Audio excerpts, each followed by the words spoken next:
Well, let's talk about that with our next guest, the Shadow Home Secretary Nick Thomas-Symonds. Thank you very much for being on the programme. Thank you for listening across the report that we just did too. How concerned are you about the rise in children and young people being exploited during the pandemic? It's a deep concern, and just listening then to Alicia in that report really did bring home to me, firstly, the increasing number of county lines. I think it's gone by near 300% over the last decade, but also during the pandemic, as that report brought out, it's clear that the profile of people who are being drawn in are getting younger, and more young women and girls getting drawn in as well. Now, what we need to see, it seems to me, are two major things. I think, firstly, we need to see strategic leadership on this issue at the Home Office. I think it was a grave error to abolish the Serious Violence Task Force, which was announced to great fanfare, because often county lines are associated with other types of crime, including gang violence. But secondly, we need to be doing all we can to give these young people who are getting drawn into county lines the opportunity to make a very different life. And we see that, for example, in London, where the Mayor of London has introduced a rescue and recovery fund to actually invest to try and ensure that people get the help they need. This is an awful crime. It's exploiting young people, and it really should be a top priority now to try and do all we can to deal with it. Now, staying on policy and crime, you, of course, are publishing Labour's plan to tackle violent crime and help support victims. What's the idea? Well, look, firstly, I think we have to realise the scale of the problem. Violent crime has gone up in every single police force area of England and Wales over the last decade. In 4 out of 5 areas, it has doubled, and there are now 200 violent crimes happening every hour. This is a chronic failure. Frankly, under this Conservative government, violent criminals have never had it so good, and we've got to tackle that. So what do we need to do, and what am I suggesting today? Well, we need more police out there on the streets, not behind desks. We need to make sure that we change our approach to preventative services, not see them decimated as we have over the last decade. We need tougher sentences, for example, for rape. And we need, in my view now, to have a victims' law. Victims should be at the heart of our criminal justice system. And that's why I think we actually need to put that into law, so there is a victims' law that puts victims first. You know, I've listened to what you said, and I sort of read into a bit of what you're proposing as well. And of course, the rise in violent crime is something that everyone will be very concerned by. But I can't help thinking that some of the ideas sound very good on paper, but actually things are a lot more complicated than that. I mean, the first thing you said, for example, is ensuring more police on the beat rather than behind desks. But if violent crime cases have doubled, charging rates have fallen, down 22% in 2014-15 to 6.8% in 2019-20. It feels to me like the problem is actually convincing the Crown Prosecution Service to take these cases forward. It's about building the casework. I mean, that's often done from behind a desk, isn't it? It doesn't sound quite as, you know, appealing as getting more bobbies on the beat, but that's a reality, isn't it?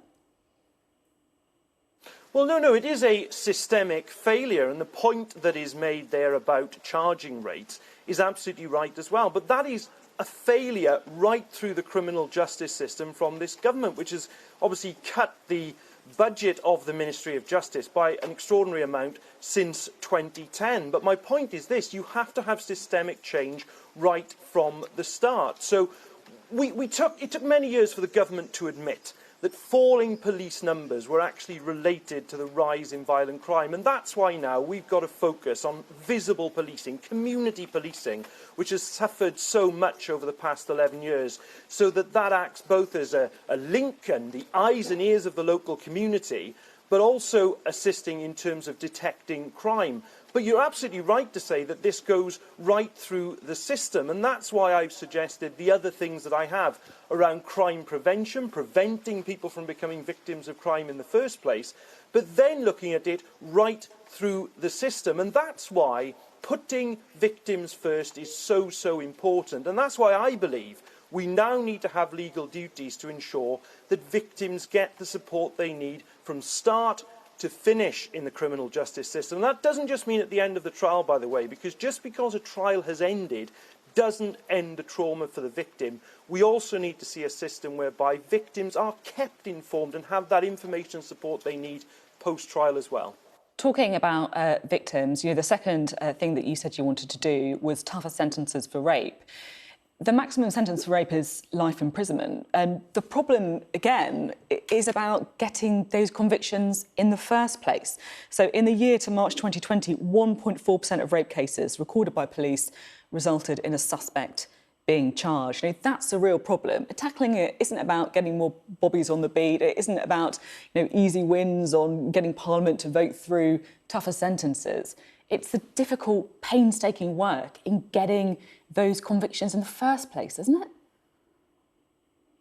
It absolutely is, and I find this debate so frustrating because I've been raising this in Parliament. So why are you just proposing these easy wins then, rather than tackling the big problems? No, I'm not. We're not. We've published a support plan for rape survivors in recent weeks, in addition to the measures that I've announced today. And you're absolutely right, because 99 of every 100 reported rapes doesn't even reach legal proceedings, let alone a conviction. And what we need to be putting in place is that support for rape victims at the very start. Secondly, we need to be fast-tracking rape and serious sexual violence cases through the system, so people aren't waiting months and months, in some cases years, for justice. But we also need, and we've argued this in recent weeks, a specific minister with responsibility for this, with responsibility for rape and serious sexual violence for precisely the reasons, Sophie, that you've just said, so that you can drive change right through the system. And that's absolutely what we require, in addition to raising that minimum sentence for rape, which is currently at 5 years. But absolutely, it is change through the system that we need. And I'm so frustrated because I've asked for this for the last 5 years, and the situation is simply getting worse. OK, I'm keen to ask you about the protest that we've seen this week outside Batley Grammar School. This is after a teacher showed an offensive cartoon of the Prophet Muhammad. The schools apologised, suspended the teacher, who's now under police protection. Should teachers be allowed to show cartoons of the Prophet Muhammad? Well, look, in this particular case, I think we just need to lower tensions. Firstly, the school has actually taken action, as you've mentioned, in relation to this, which I think was the right thing to do. But what we've now got to do moving forward is absolutely to be putting children, learners first, lowering those tensions now and actually moving forward. I think that is what is absolutely essential now, because to continue to raise tensions in this situation certainly isn't going to assist anybody, least alone those people who absolutely should be coming first, who are those who are learning at that school in Batley. But you think suspending the teacher was the right thing to do? Look, I think the school has acted. That has now obviously taken place. That action has happened. I think what now needs to happen, as I say, is we need to lower the tension, and we need now to actually move on, putting the children first. We can't have either any situations where teachers or others are somehow intimidated trying to go about their work. That is something that's not acceptable. What we have to do is to move on now and ensure that the children have that learning, particularly at the moment when you consider all the disruption there's been to young people's education over the past 12 months. That absolutely has to come first. OK, we have been talking about Scotland a lot on the programme after Alex Salmond set up this new party in Scotland, which is going to be contesting the list seats in the election. Ken McCaskill said that it's all about trying to build a supermajority for independence. We've heard from Douglas Ross, the leader of the Scottish Conservatives, who says he wants to effectively build a super majority for the Union. Labour are saying no, though. Why not? Well, because Labour is putting forward its own strong arguments at this election. I mean, what I see are the nationalists splitting, obsessed with the constitutional question.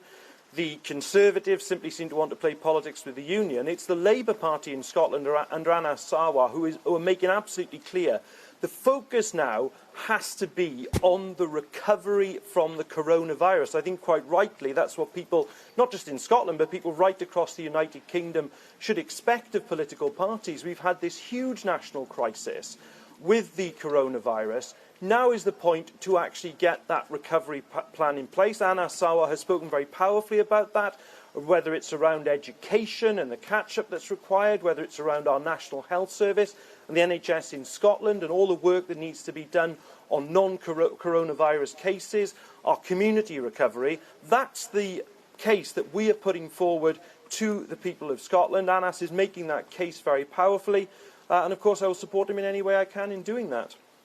Just quickly on COVID, we also heard from Oliver Dowden, of course, the Culture Secretary, and we were discussing the idea of this traffic light system for foreign travel, an amber light, for example, meaning you just have to quarantine for a short period with enhanced testing. Is that something Labour would support? Well, look, if that is put forward in due course, I'll of course look at it and consider it in the light of the circumstances of the time. But the priority at the moment is the gaping hole in our defences at the border and closing that. We have a situation where we've got the vaccine rollout, and great credit to those at the front line doing that, and the sacrifices the British people have made over the past 12 months. And yet, we do not have that comprehensive hotel quarantining system in place at our borders. I think only about 1% of arrivals at the moment are actually being put in hotel quarantine. Now, that has to change. I've argued that for weeks and weeks. And the reason I argue it is because we do not want to see a variant of the virus reaching our shores that threatens the efficacy of our vaccines. We have to do everything we possibly can to stop that. And that should be the priority at the moment in the form of a hotel quarantining system that's comprehensive. Just finally, reports in the papers today that Annalise Dodds could lose her position as Shadow Chancellor and be sacked in a reshuffle. Are you a little bit relieved? You've been put up for the morning round this morning, perhaps saying you might be safe in your position? I don't take any notice of the gossip and the speculation that appears in the newspapers around this. It's something that's part of political life.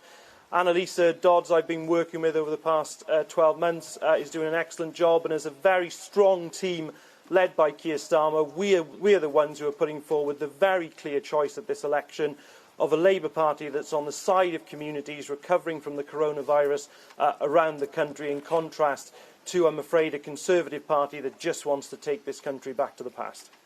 A politician not interested in reshuffle speculation. That must be a first. Nick Thomas-Symonds, thank you very much for being on the programme.